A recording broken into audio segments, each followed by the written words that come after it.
দেশে নির্যাতন নিপীড়নের শিকার হচ্ছে, মৌলিক অধিকার থেকে বঞ্চিত হচ্ছে, আজকে তাদের উপলব্ধি থেকে তারা জাতিকে ঐক্যবদ্ধ করার জন্য আবার তারা প্রচেষ্টা শুরু করেছেন।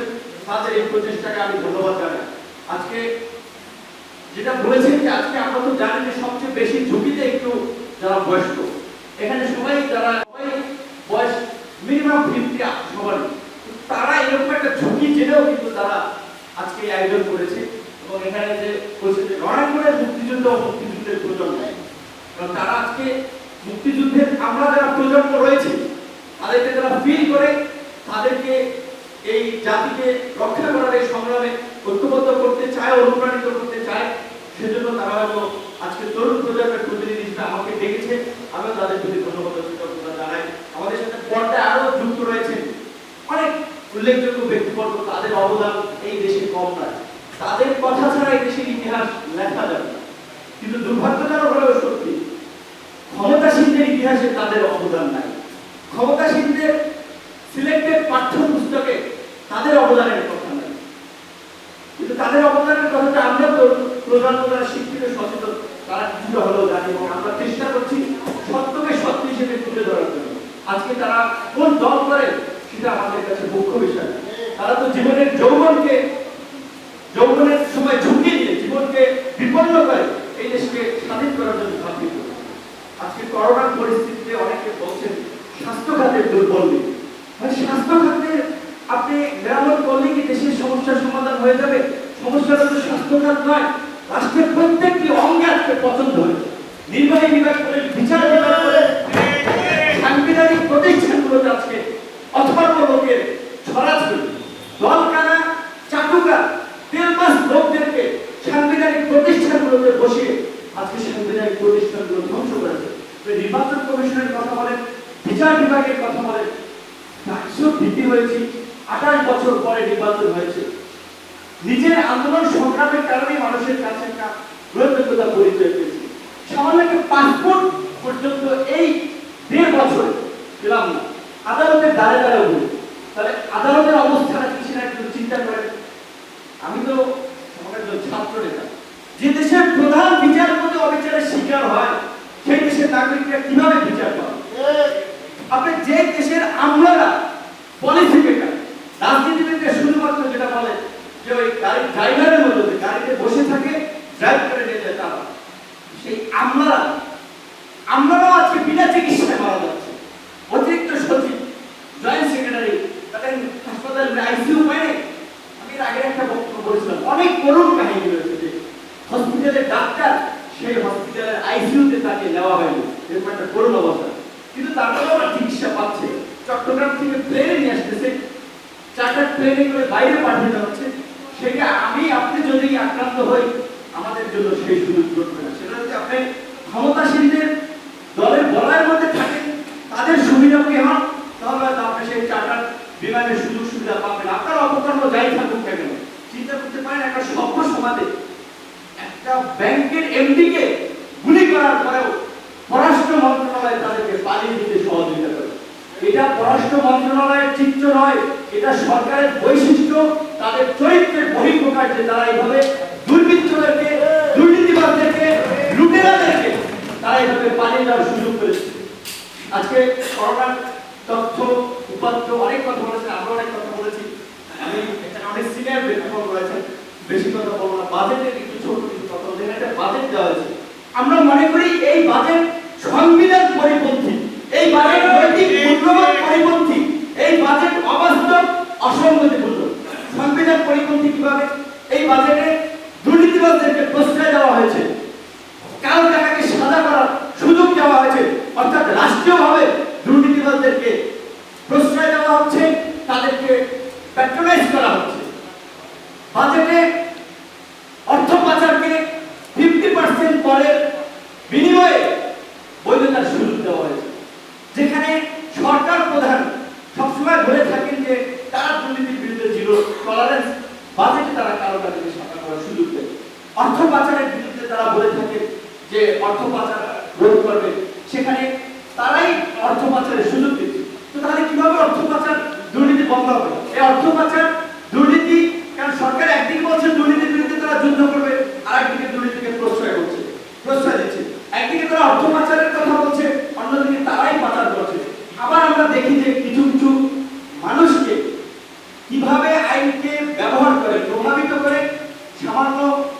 তছরূপের অজুহাতে বর্ণাঢ্য রাজনীতিবিদ তাদেরকেও কিভাবে কারাগারে রেখেছে, তাদের উপরে কিভাবে নির্যাতন নিপীড়ন চালিয়েছে। 5,68,000 কোটি টাকার বাজেট দেওয়া হয়েছে, 1,90,000 কোটি টাকা ঘাটতি বাজেট করা হয়েছে। এনপিআর এর যে বর্তমান যেটা কালেকশন সেটা হচ্ছে 3,30,000, সেখানে টার্গেট দেওয়া হচ্ছে 3,70,000, যেখানে আমদানি রপ্তানিতে ব্যাপক স্থবিরতা।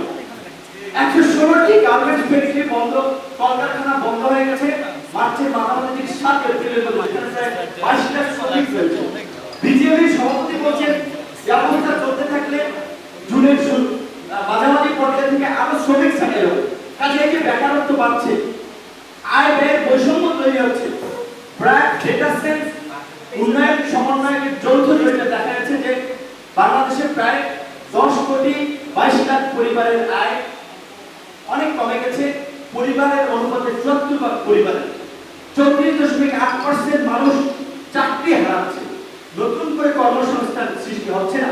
বাংলাদেশের শিক্ষিত বেকারদের সংখ্যা প্রায় 30 লাখ, সেখানে কর্মসংস্থানের সুনির্দিষ্ট কোনো রূপরেখা নাই।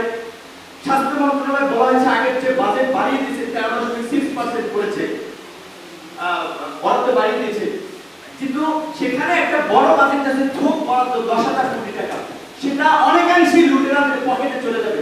যেভাবে যাচ্ছে ওই যে আপনি যে আসিফুল সাহেব যেটা বলল যে পলিথিনের পিপি তৈরি করে বলছে যে বিদেশি পিপি, 2 নম্বর মাস্ক দিয়ে ডাক্তারদেরকে মৃত্যু ঝুঁকির মুখে ফেলে দিয়ে তারা বলছে N95 মাস্ক। আরেকটি সাম্প্রতিক ঘটনা হচ্ছে যে তোমার কনস্ট্রাকশন, যারা কনস্ট্রাকশনের কাজ করে তারা দেখে এখন হাসপাতালের মাস্ক সাপ্লাই দেয়, সমস্যা না, একজন একাধিক কাজ করতে পারবে। কিন্তু আমরা দেখেছি সেখানে একটা কার্টুনের 20টা বক্স থাকে, 20টা বক্সে একটা বক্সে 20টা মাস্ক থাকে, N95 মাস্ক, যেখানে প্রত্যেকটা কার্টুনে 2-1 করে মাস্কের বক্স কম।